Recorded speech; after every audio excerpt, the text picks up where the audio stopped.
प्रियंका गांधी और रेवंत रेड्डी मुफ्त बिजली और 500 रुपये फ्री गैस सिलेंडर स्कीम का कल आगाज करेंगे। AICC general secretary Priyanka Gandhi और तेलंगाना के चीफ मिनिस्टर रेवंत रेड्डी मंगल 27 फरवरी को चवेड़ला में 500 रुपये एलपीजी गैस सिलेंडर और 200 यूनिट मुफ्त इलेक्ट्रिसिटी स्कीम का आगाज करेंगे। वजीर पूनम प्रभाकर ने कहा कि कांग्रेस की क़यादत वाली रियासती हुकूमत असेंबली इंतखाबात के दौरान किए गए तमाम वादों को पूरा कर रही है।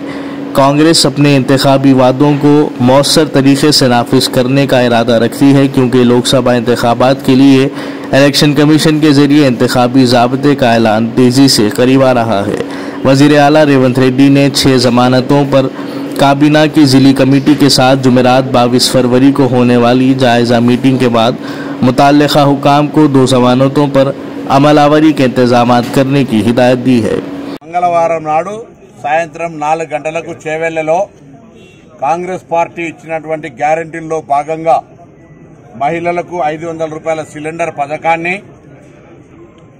200 యూనిట్ల ఉచిత విద్యుత్తుకు సంబంధించిన కార్యక్రమాన్ని రేపు లాంఛనంగా మా నాయకురాలు ప్రియాంక గాంధీ గారు, గౌరవ ముఖ్యమంత్రి గారు, ఉప ముఖ్యమంత్రి గారు మంత్రులందరం కలిసి ప్రారంభిస్తా ఉన్నాం।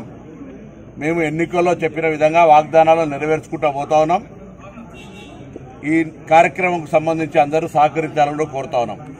రాజకీయంగా విమర్శలు ప్రతి విమర్శలు తప్పకుండా ప్రజాస్వామ్య పద్ధతిలో చేసుకోవాలి, కానీ మేము ఇచ్చిన 100 రోజుల హామీ కూడా పూర్తి కాకముందే ప్రేరేపితమైన మాటలు, ప్రభుత్వాలు కూలగొడతామనేటువంటి మాటలు మాట్లాడుతూ ప్రజలను కన్ఫ్యూజ్ చేసేటువంటి ప్రయత్నం చేస్తా ఉన్నారు। ఇది మంచిది కాదు।